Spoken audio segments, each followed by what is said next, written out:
it's me, Alex, the stay-at-home reader. It is currently 6 p.m. on Sunday, January the 21st. How it's the 21st of January already, I don't know. I meant to do this much earlier in the month, but I wanted to make a video of my reading plans for 2024. And I want to do it before we get any further on in the year. Why? I don't know. This is all very low stakes and just for fun, but I feel like it has to be done in January. I can't let it go any further. So here you go. I'm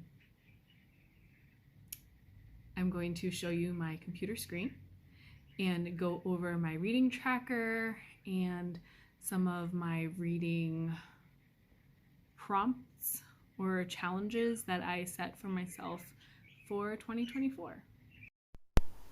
Okay, hi, I figured out how to put myself down here.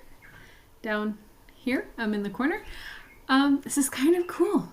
All right, I'm on my computer doing a screen record with the front camera on, so you could see me and my screen. So first of all, let me show you how I tracked my reads for last year. I put a row for each month, January, February, March, so and so, so on and so forth. And I tracked the title, obviously, author, source, where I got the book from, format, and then I put in a numerical value for a star rating. Then what I did at the end of the year, towards the end of the year, was add a column here at the front, and I assigned an emoji to each book. I did a little filtered search for like 5-star books and gave them this, star eye emoji. Thumbs up for books I liked very, very much. A little vomit face for books I did not like. And then, of course, DNFs. So this is how I tracked my reads in 2023. I also use Storygraph, which I had a hard time here creating a chart out of my star ratings. I don't know why. I can make, see, I have a little pie graph here of my format. And I liked doing this here because on Storygraph, I was kind of just selecting titles and not really making sure that things were tracked on Storygraph in the right format. I am trying to do that for this year, but I didn't do it last year. So here was easy for me to get a visual of how I'm reading. So a lot of audiobook, because this mixed media basically means that I listened to it and read it physically at the same time.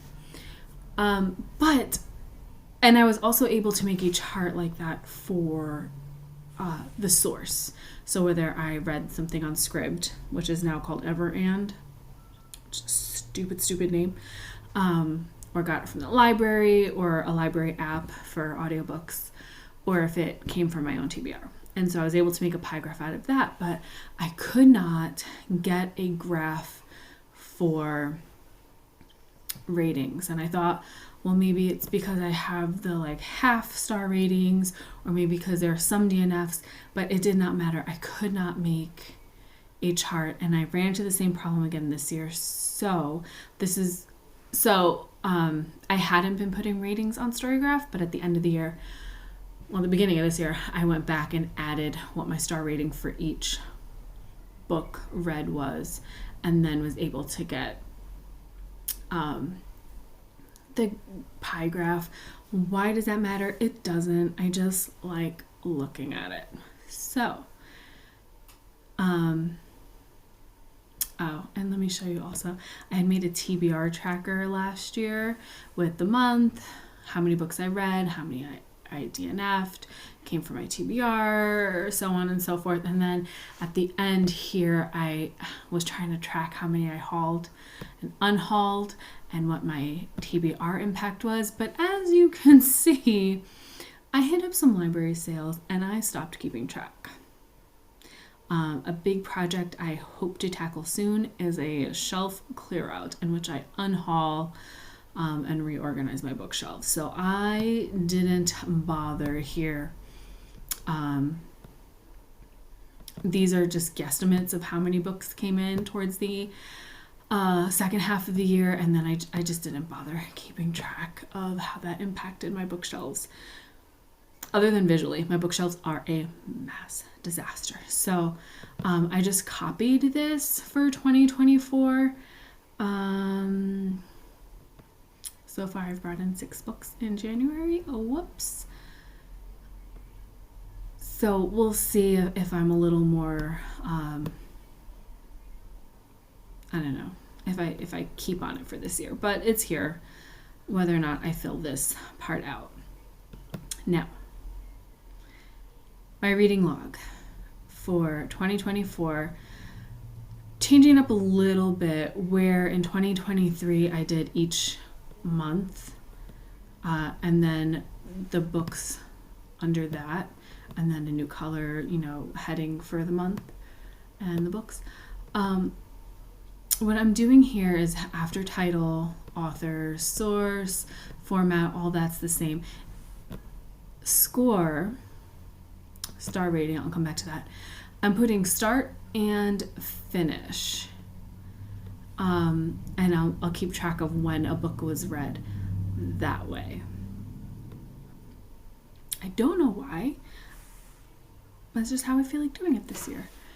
Again, none of this really matters. What matters is that I'm reading and enjoying books. I just like tracking for myself.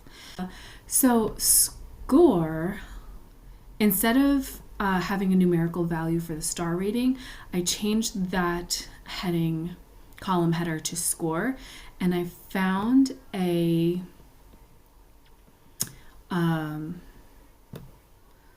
function, whatever, so I could, so there's a character formula, and I looked up the Unicode character to get this little hand-drawn star kind of thing, and then put in the repeat formula, and the number of times it repeats is coming from the score next to it.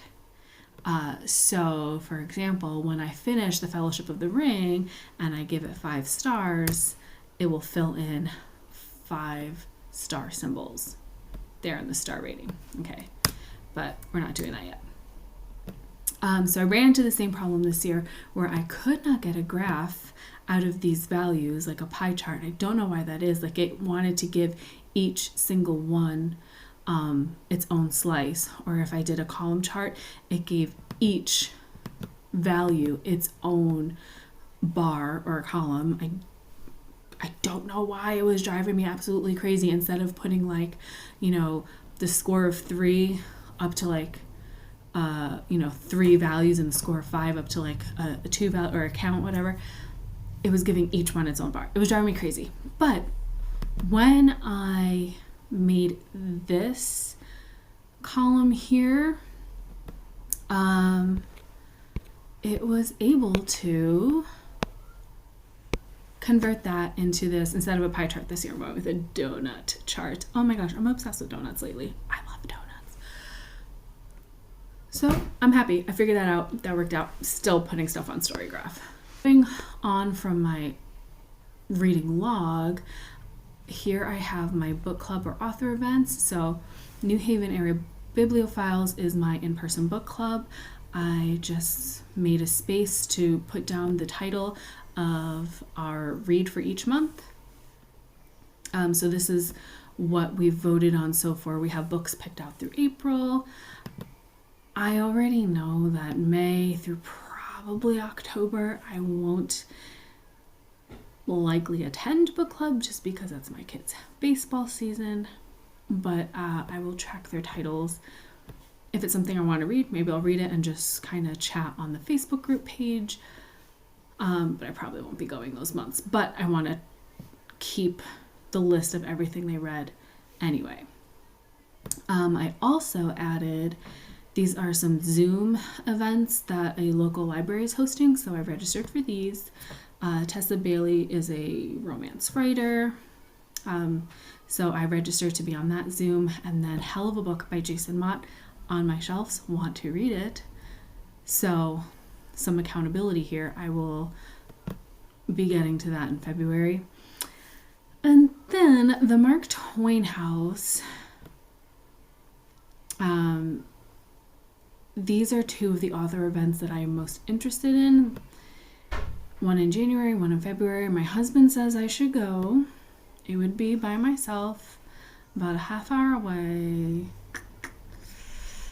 This is $10 plus the cost of the book. This is a $35 is admission and a signed copy of the book.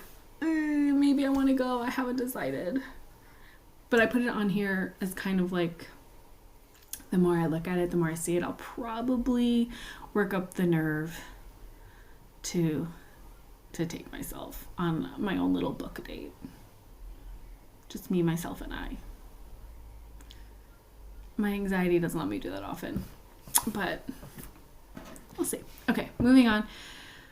Now to gamify my reading for the year, I came up with some reading challenges. I found a new channel. I know Nicole is the booktuber's name. Noteworthy Fiction. I'm not exactly sure what her channel name is, but I will have it linked down below. She organizes her bookshelves alphabetically. I think I've tried that once. I think I've tried alphabetical by author, and I hated it. Her bookshelves are alphabetical by title. Works for her. Love that for her. So when she was making her books to read for the year, her TBR for 2024, she ended up, she went letter by letter. And that works out for her because there were 2 letters that she was missing. She didn't have a book that started with those. Probably Q and X would be my guess, or Z. I myself cheated a little bit for Q and X. So instead of where she had 24 for 2024, I'm doing 26 and 24 because I found something or made something fit for every letter. You can see them here, but I think I'm going to try to make it a separate video and actually hold them up here. But yeah, I found a book for every letter of the alphabet. Then what I did was I looked up a random word generator on Google, put in 12, give me 12 words. These are the words I got here. And then just in order, assign them each to a month. So in January, the random word was light. And so I put in the title of the book that filled that and then just added a note. Curves for Days fits the word light because I picked it as a light, low stakes read. It's a contemporary romance, a rom-com of a book, and that's why it fulfills that random word. Hallway for February. I'm thinking I'm gonna have to read Wolf Hall. That's the most obvious fit. And then similar to the random word generator, I used a random emoji generator. And so the emojis going down on the left side were my first go at it. Again, I picked 12. I didn't mean to assign them to a month, but I picked 12 just to give myself maybe pick one randomly a month throughout the year. But I didn't love the emojis that came up and I really wanted to not cheat, so I kept them. And then what I did was just run the generator again to come up with another 12. And now I've given myself an option. I can either use the check mark or the vase. And so I went with the vase. And for example, for January, I read Galatea, which was by Madeline Miller, a retelling of a Greek myth, and I thought that suited that vase emoji. So I may jump around as far as these are concerned. I haven't decided yet. I think the words I'm going to try to read in order for the month, but the emojis I may jump around. That's it. That's all I got. And I'm sorry that was kind of hectic and all over the place and not at all thought out in advance, even though I've been thinking about this video for weeks. Do you have any goals or challenges that you're doing for your reading in the year? Let me know. Bye.